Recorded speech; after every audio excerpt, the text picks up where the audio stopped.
Namaste, namaste. Good to see you, Angela and Nicholas. Hello.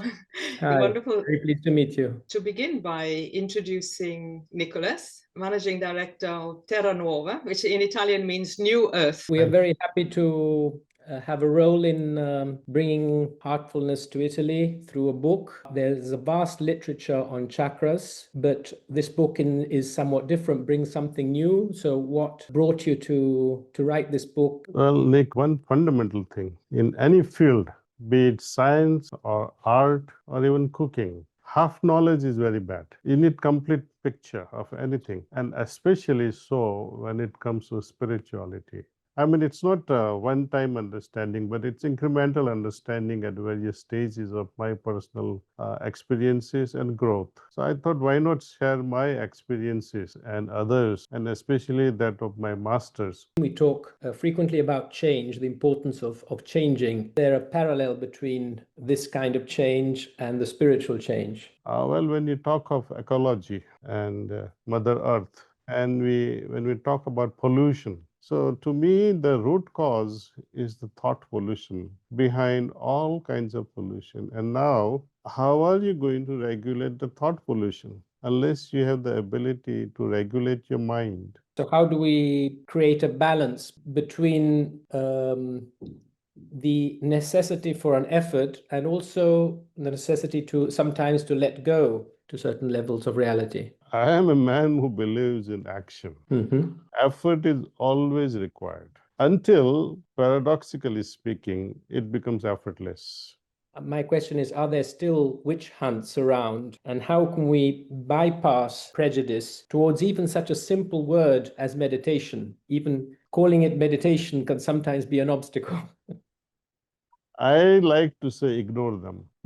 Best is to ignore. And yet on a political level, one can work top down rather than bottom up. Is bottom up the only way? Bottom up is the organic way. See, and that is permanent. Do you think, how do we pass from an experience like your center, which is an ecological miracle, we could say, to a bigger level that can really change let's say, obtain a critical mass? Well, that's why we need people like you. We need many hearts coming together, people who can broadcast such news to as many hearts as possible. We can touch only one heart at a time. And I do notice that there are millions of people now. They are hungry, thirsty, restless for spirituality. Time has come, I think, more for spirituality than religions. Word of mouth, word of heart, we could say. Correct, correct.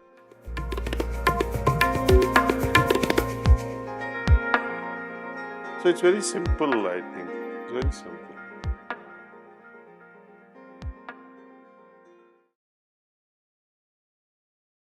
Namaste, namaste. Good to see you, Angela and Nicholas. Hello. Hi, Wonderful very pleased to meet you. to see you too. Thank you. Okay. I'd just like to begin by introducing Nicholas, who is the Managing Director of Terra Nuova, which in Italian means New Earth. And they are a small independent publisher. And they're very well known in Italy for their commitment to sustainability, promoting natural living, good ecology, and so on. 3 years ago, they published Designing Destiny.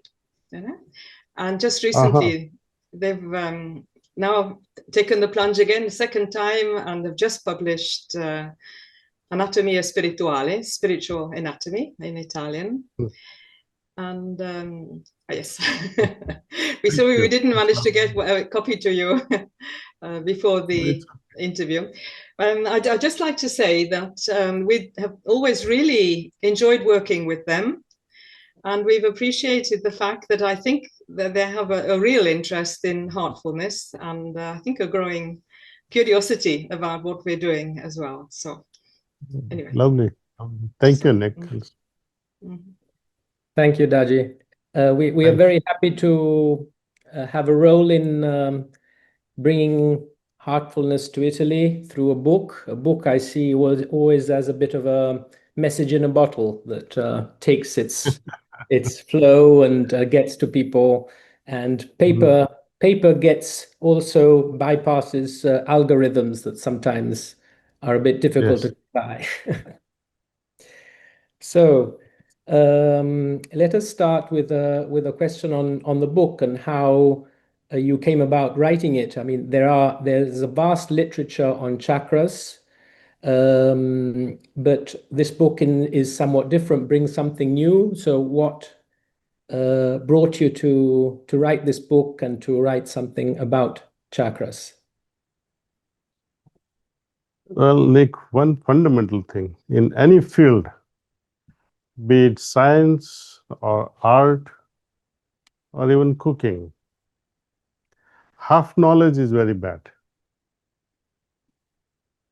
You need complete picture of anything, and especially so when it comes to spirituality.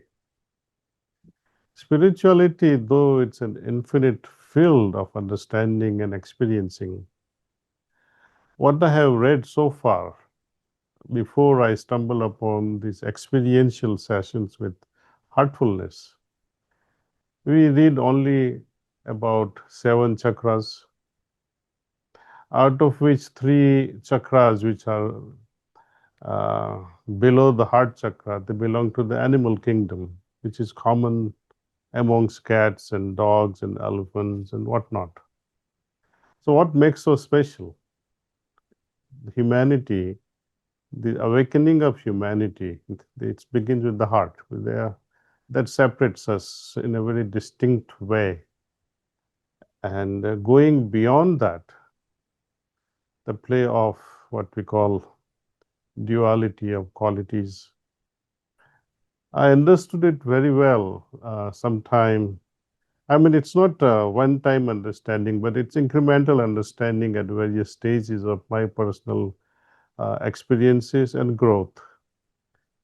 So I thought, why not share my experiences and others, and especially that of my masters, who confidently says through their own experiences and the associates who are experiencing all these things with us, we feel that there are more than 16 chakras, but these are main 16 chakras. Traditional system talks only of 7, and they Yes. don't talk anything about the 7th chakra, which is the SDK or the crown chakra, which is here, because no one has so far surpassed that chakra, because that's where you feel absolute bliss there. And when one feels bliss, it's like addiction. You don't want to get out of it. It's a spiritual addiction. And that's why they cannot get out of that blissful prison. So they remain trapped below the 7th.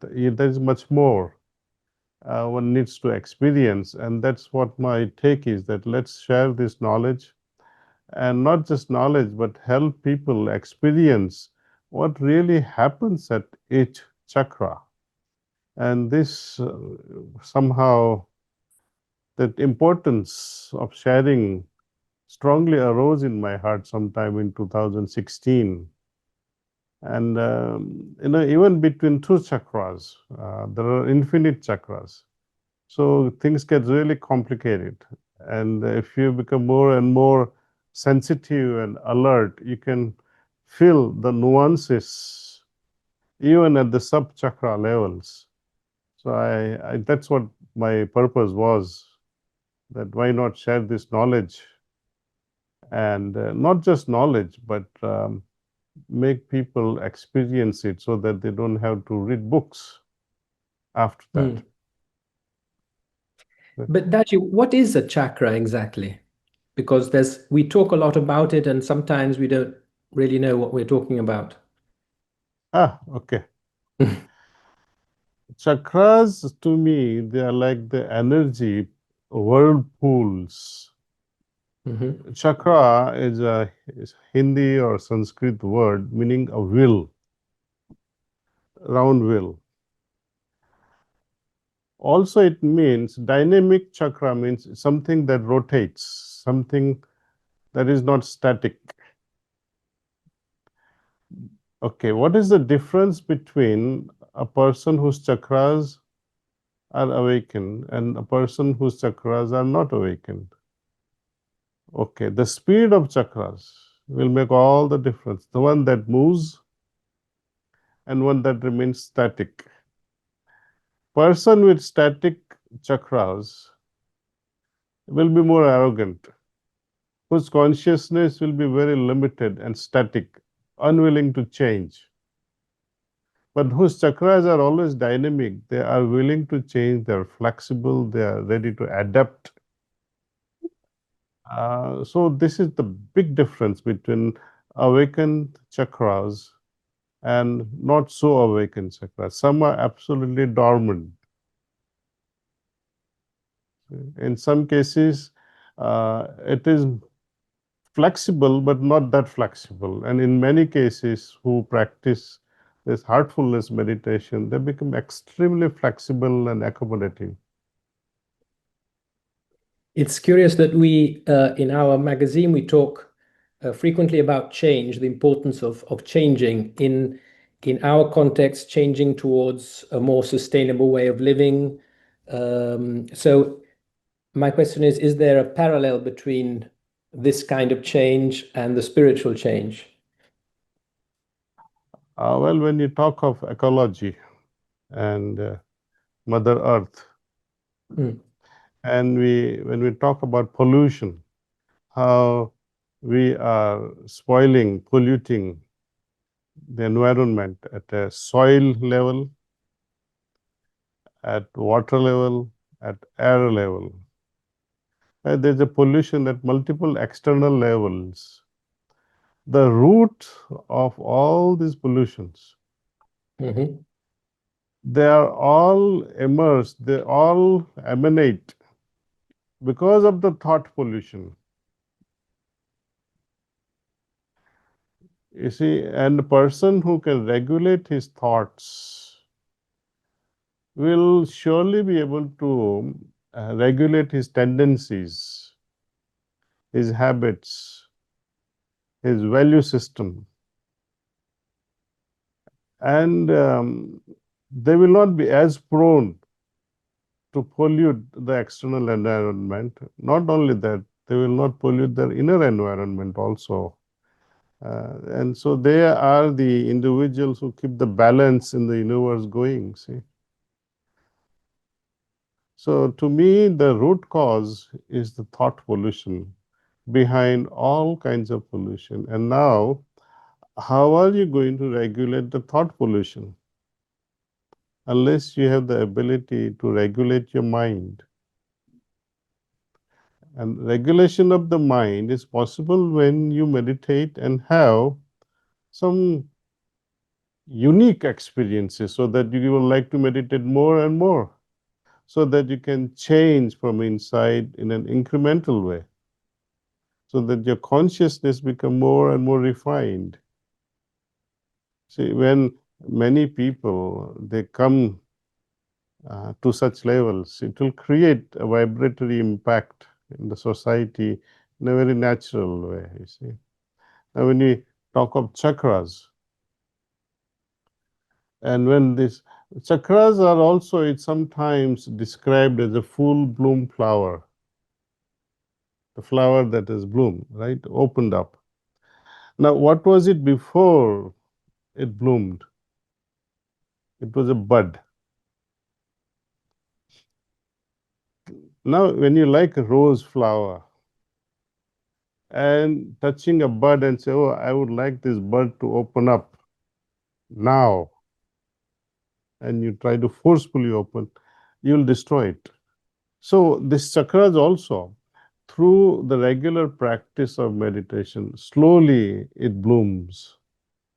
And that experience can be had each time. And each chakra, like rose flower, it has its own fragrance. Like that, each chakra has their own conditions, their own state, their own feelings. So we perceive things differently at different chakras. And these feelings gets reflected in our actions and thoughts. Daaji, you talked before about animals and we as animals don't have the possibility of evolving that we have. Yet there's a kind of paradox because yet we are risking to destroy the planet rather than animals, you know. So how do we deal with this paradox? The human being with such a great creative force, this same creative force can become destructive also. It's like our nuclear arsenals. Nuclear can be used to electrify the entire Earth. It can provide the energy to the entire planet. But at the same time, it can destroy also. The human being has a great potential of creativity. By that also means the destruction. Animals don't have that tremendous freedom to create, so they don't have the tremendous freedom or the ability to destroy. Yes, spirituality is indeed full of paradoxes, I think. It is. You talk about the spiritual path and levels of consciousness, and when I read this, part of me, it conveys an idea of hierarchy, you know, which I have difficulties to come to terms with, and sometimes I observe a form. I mean, I probably wrongly, but I see as a form of enlightenment in people who maybe don't know anything about meditation, or even children, but also adults, sometimes the elderly. How do we address this kind of paradox? Well, I like to explain in a very simple way. Let us say you are watching a movie, and there is a beautiful scenario and a drama there, and there are twists. There is a hero, and there's a villain, and there's a romance, and all kinds of things happen. Many things you will notice. It will come to your awareness that, oh, I like this. Sometimes you will say, oh, I don't like that. Now, when you are tremendously impressed with what you like and what you don't like, it affects your awareness. Awareness becomes very cognizant. You become fully aware of those emotions. Now, let us see if you are romantically start dreaming about an event that maybe I would like to have romance with such and such a person. So what happens then? That particular feeling, those vibrations will settle down in your heart at a particular chakra. And that's what I have mentioned in this book. All kinds of vibrations, giving the feelings, they settle at various chakras depending on their heaviness or lightness. Take another example of, let us say, you are supposed to serve your mother whilst, and unfortunately, she passes on. And then regret starts, the guilt starts in your heart that, oh, I wish I could have told her so many things. I wish I could have apologized. Same thing about your opportunities in life, which you miss out. I could have told her I love you, but I did not. Right? So those feelings are heavier than any other feelings. Those are the heaviest of karmas. And they settle on another chakra. The worries, anxieties, the concerns about family life. How am I going to pay the rent? How am I going to pay the school expenses for my children? Things like that. Where am I going to get money for the new car? So the worldly related anxieties, they also settle at a particular chakra. When you get upset and angry, that also affects a particular chakra in your heart. When you become so fearful, confused, it affects a very specific chakra. So there is a lot of, once you become very sensitive, you can locate that where the vibrations related to feelings of fear or the feelings of courage, the clarity that I should have, or the confusion that I'm having now, where they are settling. See, so it's a beautiful science actually. If you go very deep into it with in a very systematic way, you can analyze, you can qualify, classify various chakras associated with various feelings, which leads to various levels of consciousness. Because consciousness to me is very simple to understand. It means my ability to perceive things, to what extent I can perceive and have the appropriate response. Again, citing an example of a family life that you are with your spouse and you are having a child who's just entering your bedroom. And suppose you are having an argument with your spouse. Would you continue to shout at each other when your little daughter is entering the room? You become aware. Your consciousness has picked it up that my daughter is coming in. Now, this consciousness has to become very responsible. Should I continue at that, or should I immediately withdraw myself from arguments, change my emotions, change my facial expressions, and don't let that little daughter not be affected by this argument? So the appropriate response to the perception of the things we undergo. So consciousness, to me, it's not enough that you feel, but you should be able to appropriately give the measured response. See, often, Nick, many times what happens, you come to know this is right. Meditation tells you, meditation helps you understand that this is wrong, this is right. And despite of knowing what is right and what is wrong, we often fail to follow what is right.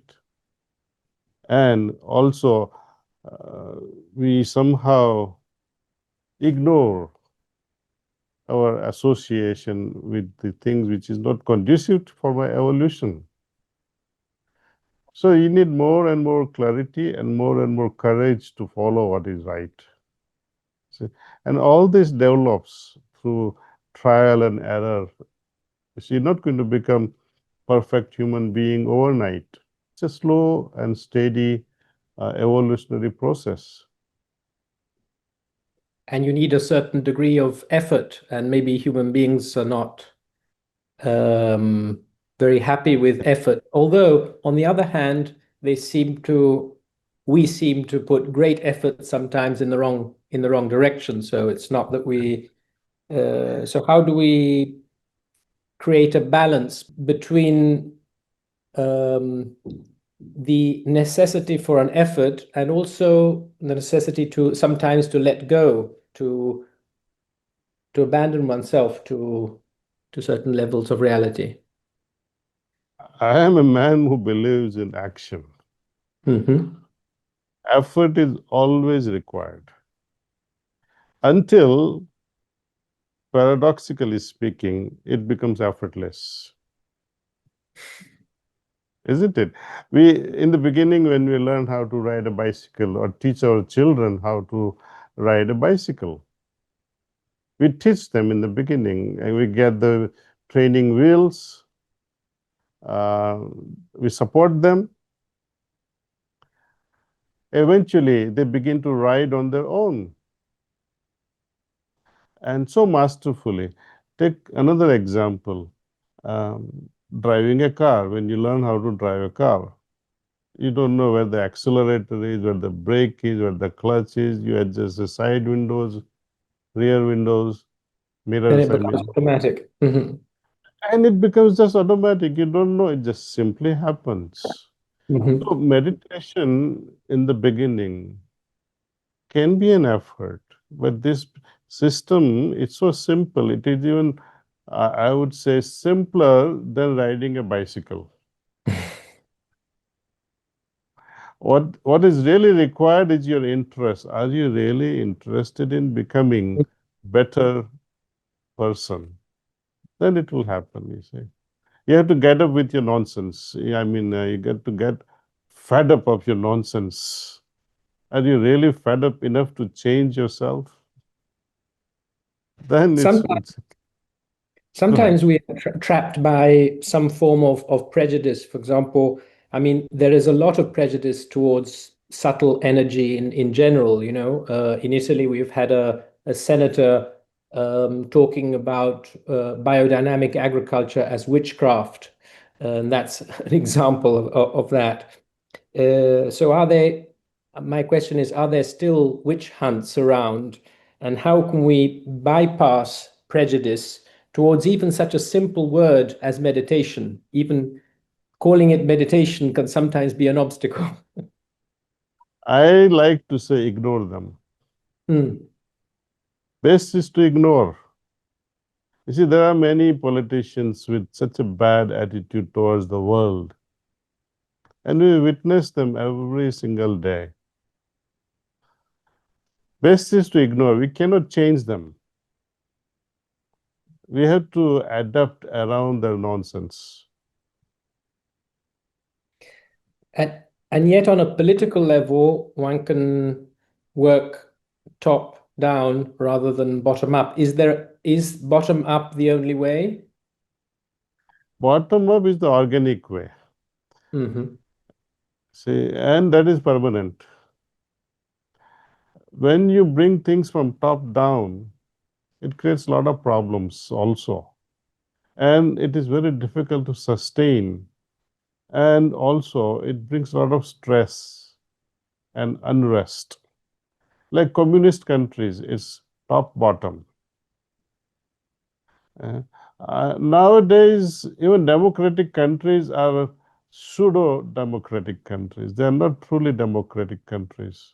People say this is the biggest democracy in the world, or this is the best and open and transparent democracy in the world. Such a thing doesn't exist anymore. It Yeah. is it is power of individuals or power of group of individuals that is running the entire administration. Whichever So, country you look at, there's a group of politicians who gang up together. Sometimes this group, sometimes that group, and common man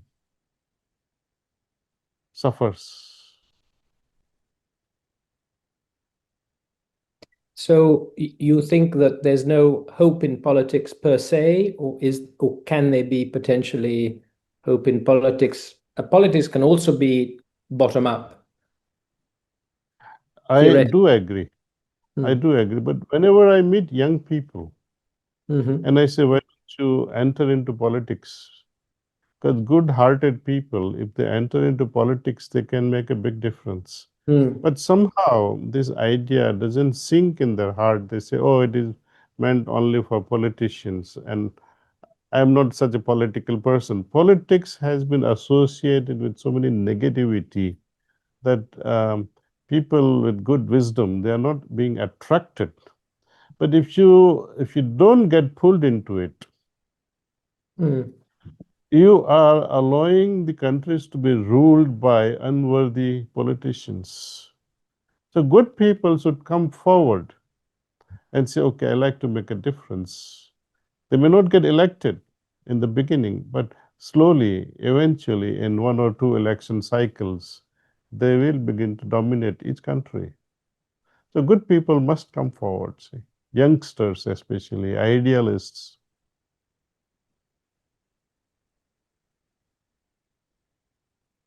And in all this, even in politics, technology takes a great part, no? With social media and algorithms and what was born, internet was born as a kind of utopia of communication, now has shown its dark side. There's still a light side, but it's shown the dark side. Now there's artificial intelligence.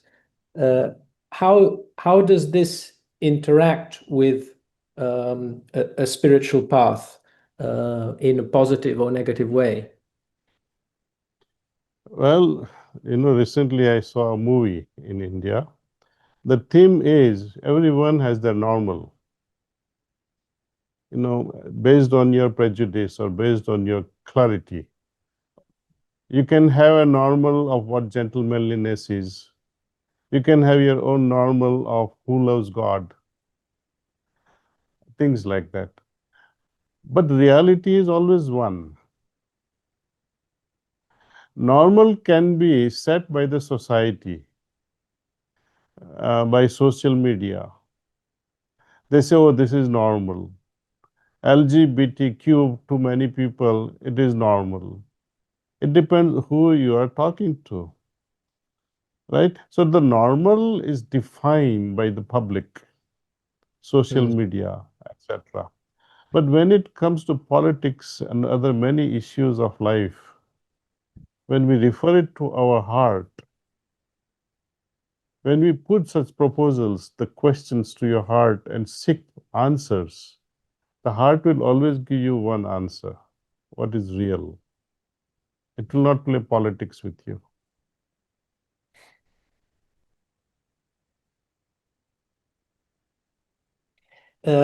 Getting into the topic of the book, you talk about the heart region and the mind region. What is the principal difference between the two? Okay. The heart region is the area around the heart,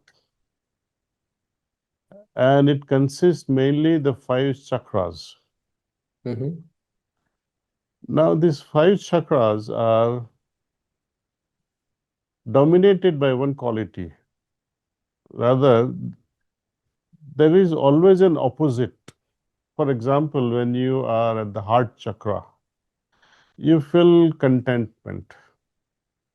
Its opposite is also felt, where you feel restless, discontent. On the second chakra, within the heart region, you feel immense peace and love for the world. Like Lord Jesus, you feel as if you are an embodiment of Lord Jesus when you are at the second chakra. The peace emanates through you. But at the same time, its extreme can also happen in an opposite way. You can become more turbulent depending on your situation. So there is always a play of duality in the heart. Like on the third chakra, which is all about love, you can be irritated, you can hate. Those feelings will gravitate towards this chakra. The fourth chakra in the heart region is dominated by what we call water element, and qualitatively, there is duality of courage and fear. And when you are at this chakra, Kant chakra, what they call in traditional chakra system, it's all about air element, where there is confusion versus clarity. Now, when you go into mind region further up beyond this Agya chakra, there is a play between your individuality and divinity. See, myself versus the Lord. And eventually, He dominates. I surrender. Rather, I surrenders. And there is more and more of the Lord and less of myself. So that is the journey in the mind regions. It's an incremental sublimation of my ego when we are in the mind region. You see, another way of saying in the heart, I am loving it. While you are in the mind region, you will feel as if love of the Lord is flowing through me. And so it's not about I loving, but the love that descends from my Lord is flowing through me. At the heart, human I, it's fully human. In the mind region, we transcend the humanity. We become more and more divine as we subside our ego. So this is the play of between humanity and divinity when we are in the mind regions. So in the beginning, let us see, when people are obsessed with animalistic tendencies, we have also some animal within us, because we have those 3 chakras also, where need for reproduction is sometimes perverted into passionate sexuality, and you become kind of a rapist. So even animals are better in that case. They don't rape any other animal. Only human being can, see, or would. So it will be insulting to animals to say such a thing, that you are so animal. But human being has the potential also of becoming the worst thing than the animal. They go down so bad. Now, as we become humanized, those human qualities will start flourishing in us: love, compassion, empathy, caring for the whole thing, universe, not just myself. And then the next level pops up when you become more and more open to divinity flowing through you, that love of the Lord flowing through you. You become more angelic. Angel towards others. People will start saying, oh, Nick, he's such an angelic person. So our inner qualities begin to shift from mere human to humane to an angel. So this is our spiritual journey, see.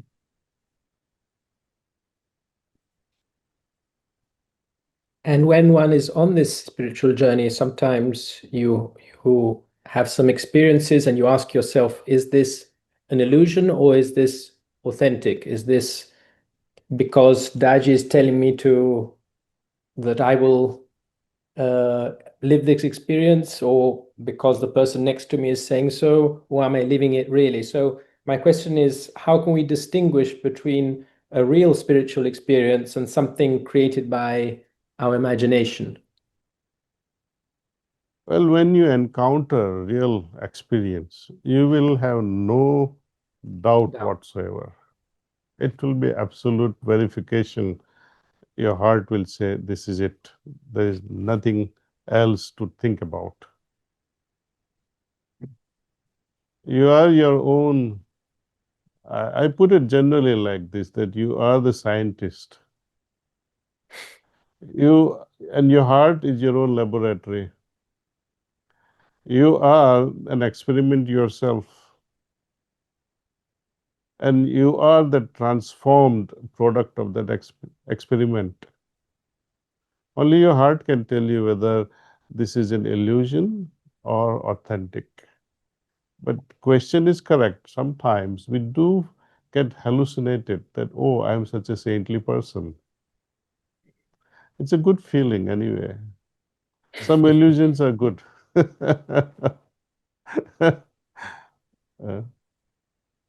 And does it make sense to ask oneself at what point of the path am I? You will feel it. Most people feel it. if you maintain a journal, you will be able to see your progression after 10 years or 15 years of this practice. You will see your trajectory. See that when I was here, I felt this, or I felt this because I was there. See, so you'll be able to notice those changes. See, my preceptor, who was training me, giving me regular meditation sessions, she was totally illiterate person in India. And she would request me during my college days, it goes back in 1976, and she would say, would you please read this book of my master to me? So I would read it and translate it in local language, which she knew well. So she would verify when I say you feel like this, you feel like this, but your master is mentioning such conditions, such experiences. Oh, I already felt it. I already felt it. I already felt it. She would verify her experiences as I am reading. So we have two categories of people. One who reads and later on experiences. And there are people who have experienced and later on they verify with such books and say, oh, yes, this is what I have felt. That's very interesting. Yeah. And how does all this reflect on our life, the internal work and journey? How does it express itself outside? Well, Nick, you must have met millions of people, perhaps thousands of people, whom you remember or you may not remember. But you get impression when you meet a person, you feel it's a good person.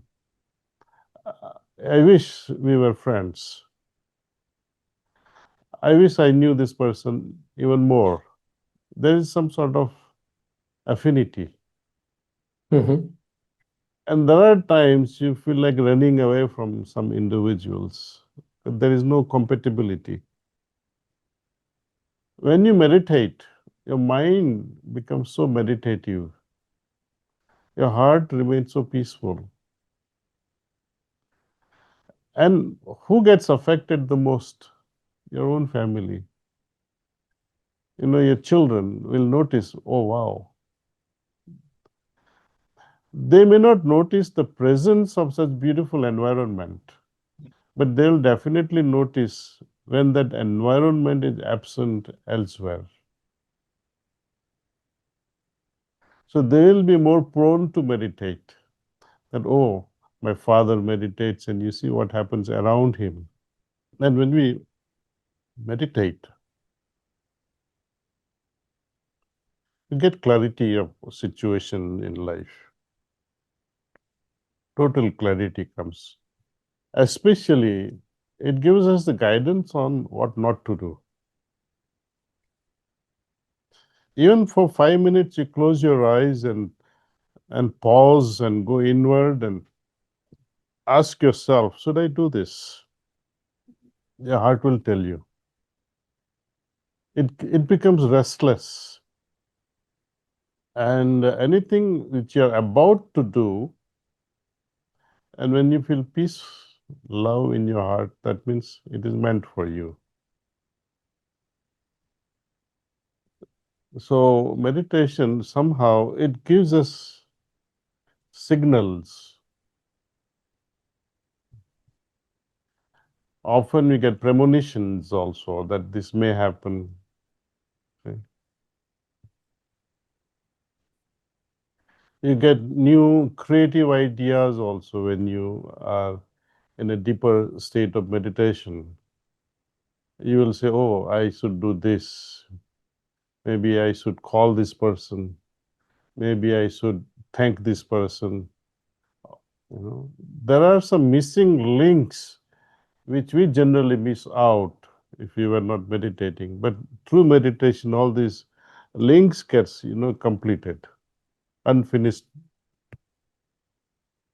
And can a meditative state be extended also to other moments of life or even moments like, for example, I find I get into a kind of meditative state when I run. So when there's a physical element involved. Yes. We definitely feel, you see, like when you are focused, when you're running and you're focused, your focus shifts and it creates some neurotransmitters that makes you feel happy, that makes you feel joy, that somehow centers you. See? Now, when you talk of meditation, that level of centering is different, slightly different from the one that arises out of cycling or jogging. You see? It tends to remain for a longer time. And it has a different feeling altogether. It's more calm, I would say, and longer lasting. Also, it makes you even softer from inside because now when you meditate, the idea of divinity is also there. Idea of presence of God is also there. So you are associating yourself with our Maker. When you are jogging or cycling, that awareness of the Lord is generally absent. But if through meditation we learn to jog, to cycle, to work, to cook, to eat, to drive, while maintaining that meditative state, then all those activities can become better and better.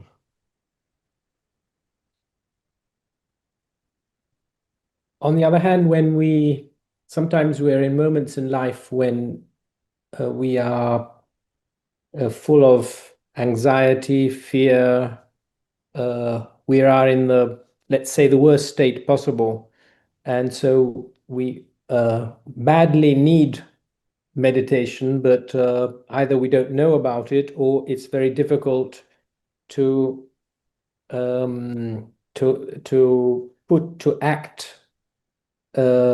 take action, let's say. How can we address that moment in life when we're so feeble and in difficulty to create an inverse tendency of the spiral? We're spiraling towards down, and yet to create a different rotation. And spiraling, like a whale when it is spiraling around a bunch of fish, it's difficult to escape. But someone has to pull them out. If someone can pull you out, then you're protected from whales of life. And such persons are called masters. If you associate yourself with such individuals, then life becomes better and better because they teach you how to, first of all, not to create problems for yourself. Because when you meditate, you already know what you must not do. You become so aware of your weaknesses, so you begin to work on them. See? You see, why does anxiety and stress come? When we encounter some situations which are against us, right? Or take an example of a student. Why such a student become anxious and full of tensions before exams? Because he is not prepared well. But if you had prepared well, would you be anxious? You won't be anxious. In life also, if you are doing your things the way you should be doing, your homework, why would you have to worry and have anxiety? So meditation to me is a daily form of good mental hygiene. It keeps your thoughts, your feelings, your attitude in a hygienic condition. So we are coming back to, again, thought pollution. Mm. You see, thought pollution happens when they encounter unhygienic conditions. And to ecology in the end. Ecology Yes. of the inside. Yeah. We talk about climate change outside, but there's also climate change inside. It's directly related to inner climate. Otherwise, why would an industrialist throw the toxins into water and air? Because in his mind, he's very greedy. Because his thought process is wrong. But if he's aware through such practices, then he will not do such things.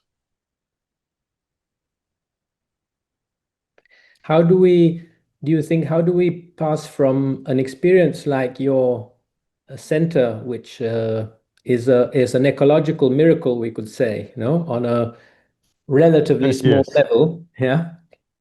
How do we pass from that to a bigger level that can really change let's say, obtain a critical mass?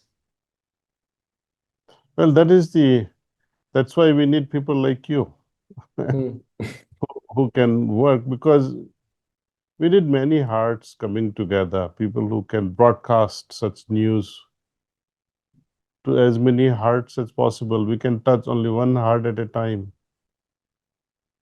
You see. This is not something that you speak from a platform or from a White House in the United States and say, everybody meditate. It's not going to happen that way. It's like one heart at a time. One heart at a time. And information media in its best expression is important here, but frequently media is taken up by power. So we have the same problem that we have with politics, I think. But many receptive hearts will pick up such things. And I do notice that there are millions of people now. They are hungry, thirsty, restless for spirituality. Time has come, I think, more for spirituality than religions. Word of mouth, word of heart, we could say. Correct, correct. Yeah, yeah. All Thank right, you, Nick. Daaji. Thank you, Daaji. Thank you so much. Thank you. It was That lovely was to a meet good end. you. Yes, It was a good end to the interview. thank you. Thank you. Thank you, Angela. Hi, Angela. Thank you so much, Daaji. It's just really interesting. So nice questions, Nick, and some wonderful answers to think about and to put into practice also. Thank you so much. Thank you.